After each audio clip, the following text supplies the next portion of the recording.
Hey everyone.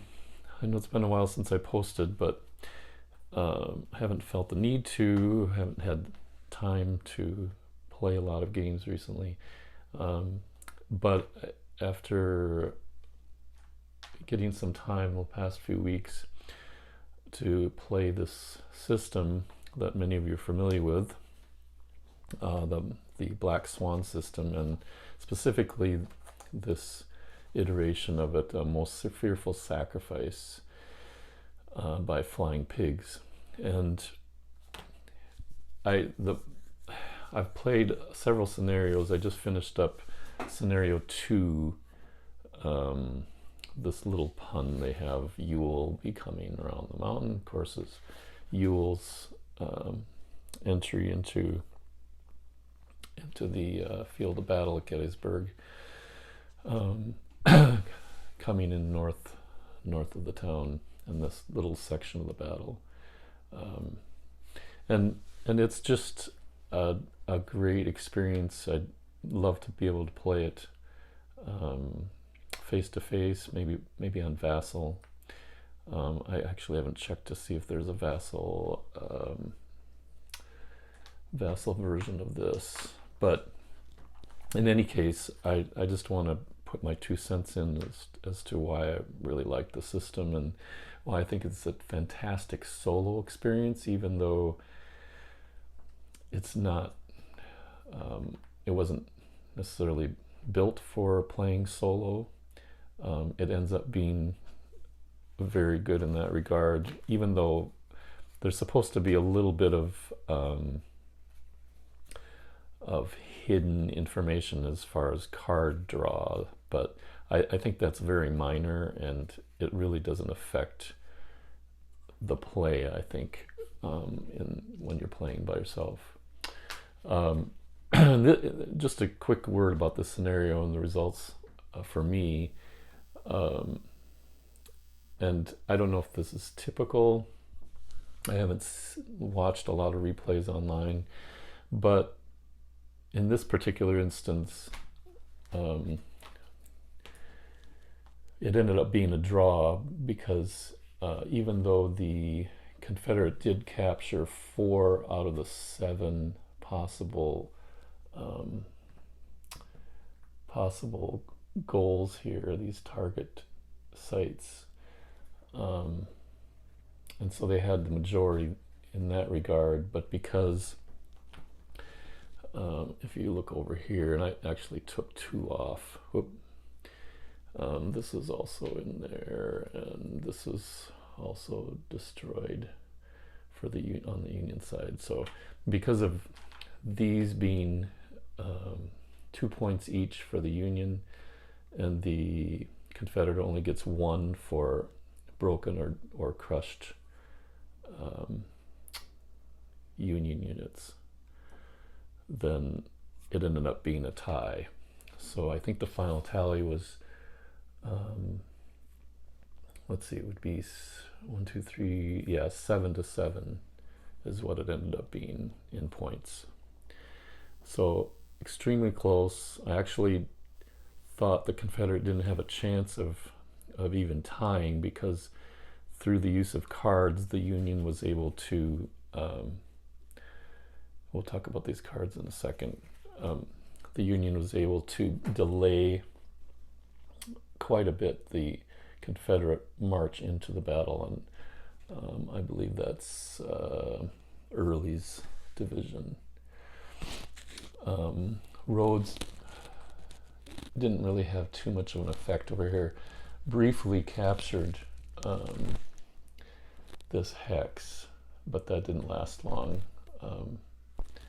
There's plenty of Union units over here to take care of that approach to Gettysburg. The things I like about this system, it plays pretty quickly, and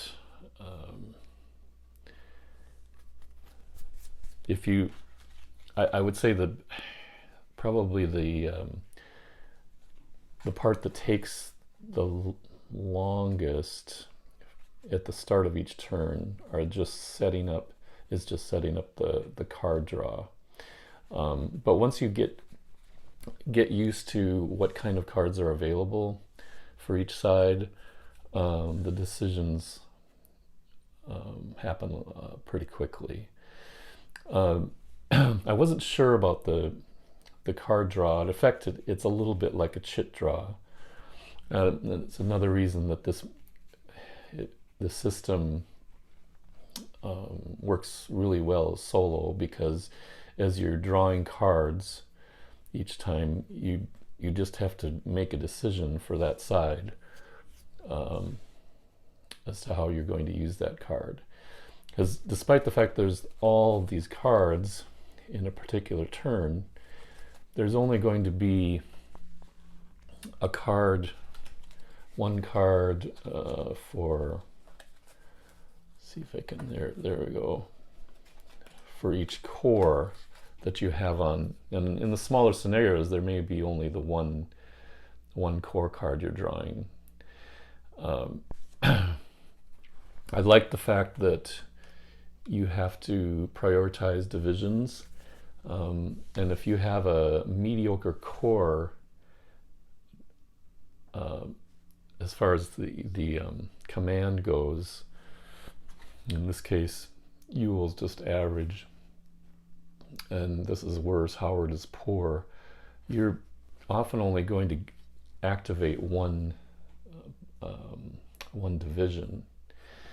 And in some cases, after you activate that division, you're only going to get one brigade activated. So there's not a lot of decisions in that regard, but they're important decisions.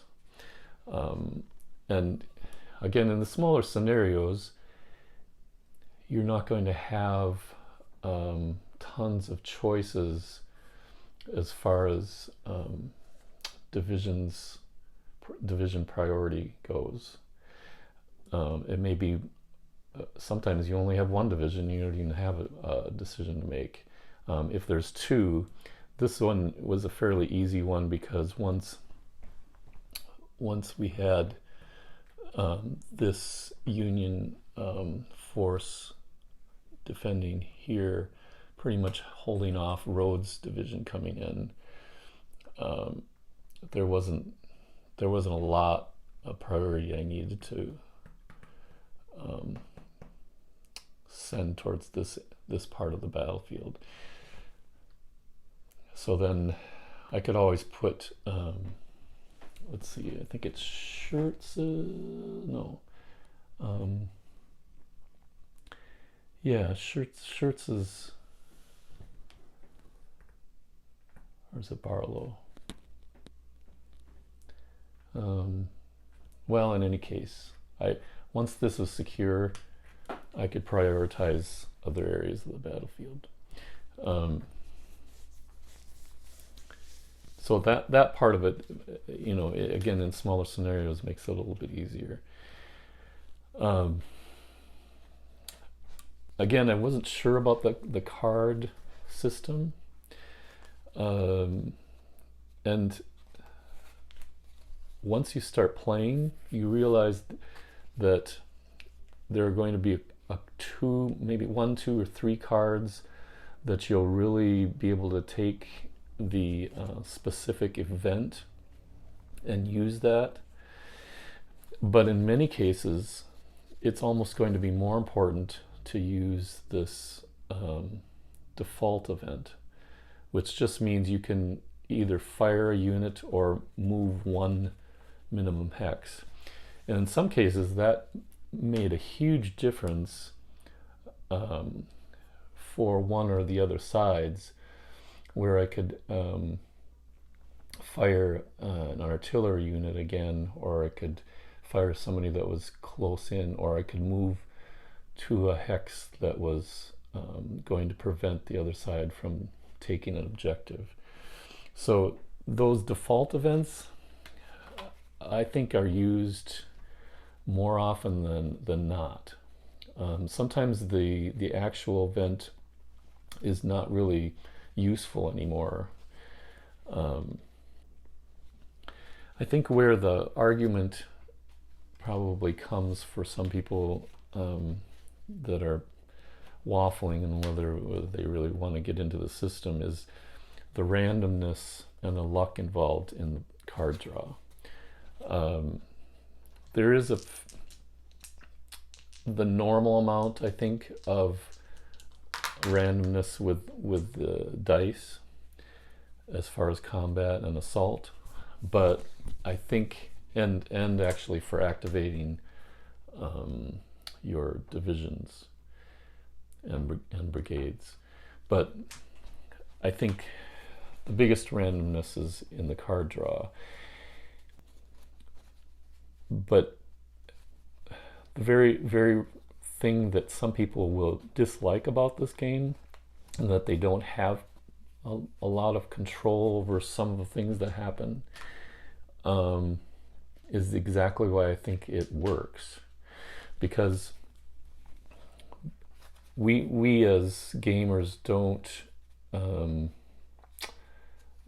go through the same kind of command control issues and lack of knowledge of the opposing side that real life commanders would have. And so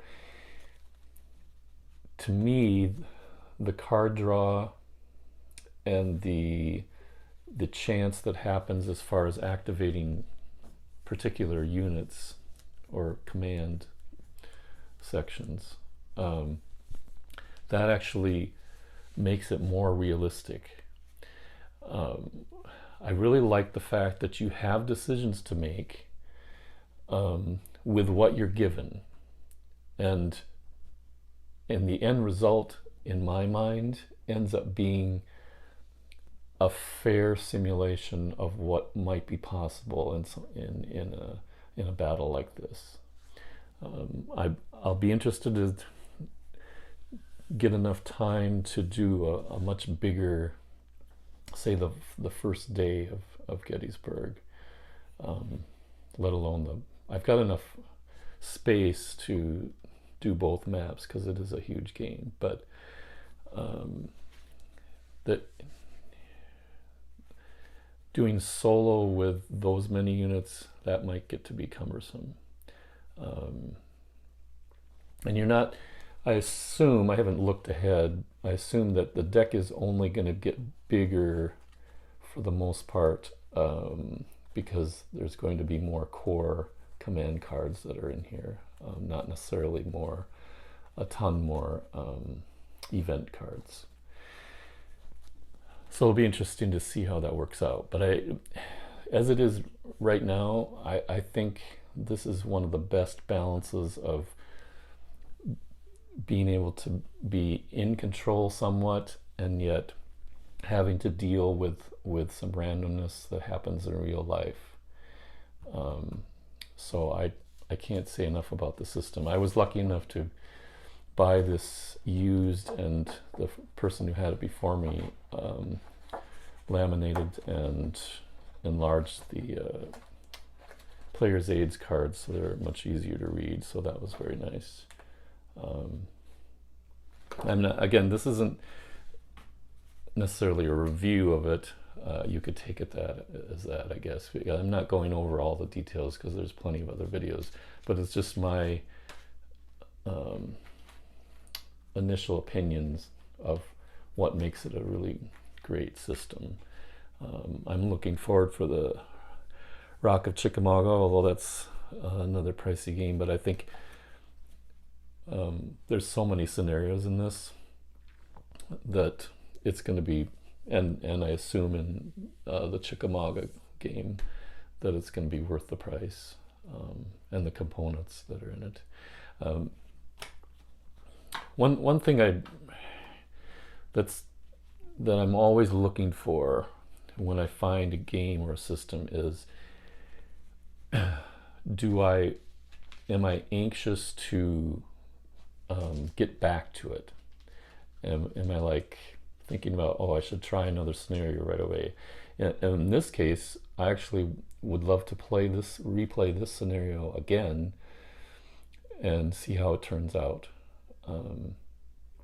these are the kind of scenarios, I think, where you could play 3 in a row and things can turn out quite a bit differently. But I think the system helps it bend towards having realistic results. That's just my opinion. Oh, one last thing about the system.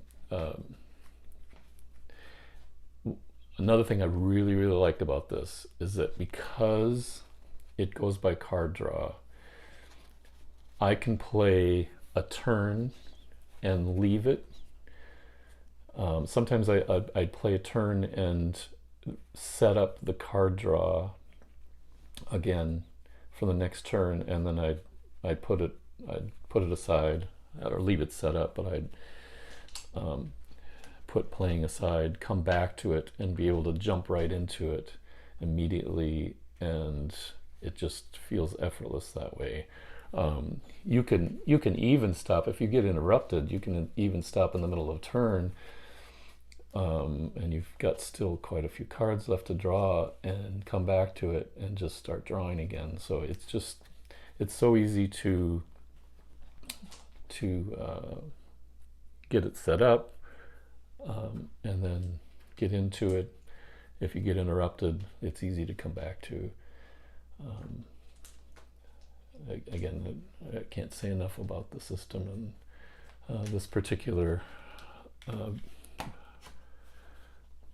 box full of goodies. So I'd highly recommend it. If you don't have it, I hope you consider it. It's tough to find.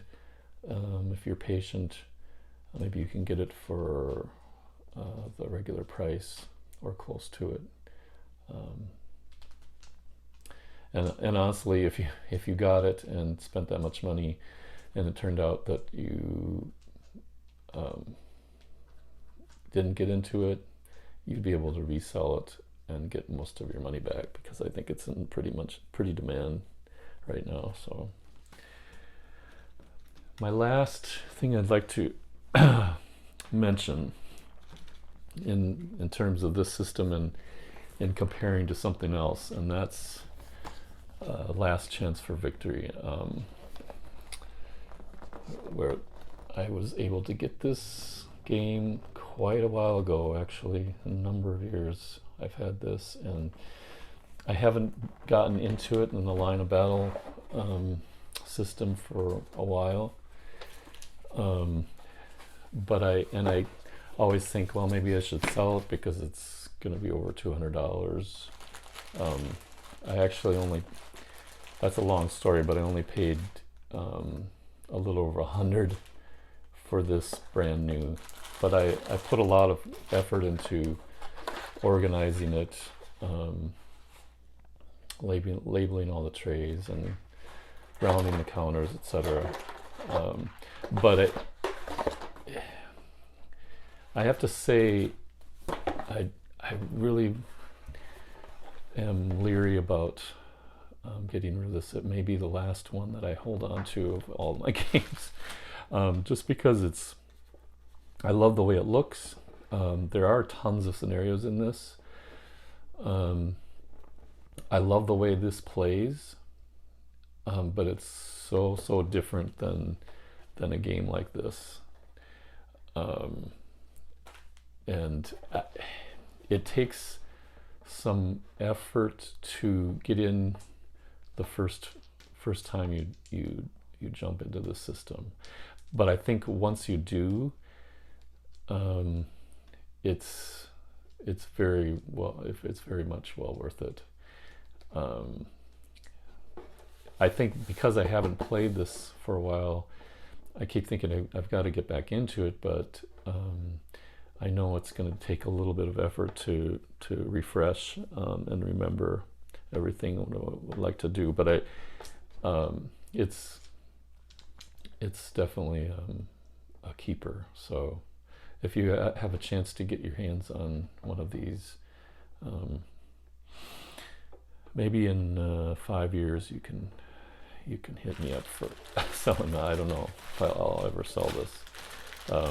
But these are two ends of the spectrum as far as I'm concerned. they try to do the same things, but the approach is quite different. And obviously, most Fearful Sacrifice is easier to get into than Last Chance and the line of battle system. But I think Gilbert Collins said it best. This one is for if you want to recreate and simulate as much as possible. And most Fearful Sacrifice is if you want to have maybe a little more fun playing, and some of the random stuff that happens can make it more fun. But it's just two different ways of approaching it, and I think they're both valid. So that's all I have to say about those two, and I'm gonna post something quick about what's up next and what I should. I've got three games I want to learn, and they're completely different. They're all three probably going to take a little bit to get learned and get into the systems, but we'll talk about that later. So thanks. Hope you give this a chance if you haven't already, and if you have, maybe we could see you on Vassal sometime. Thanks.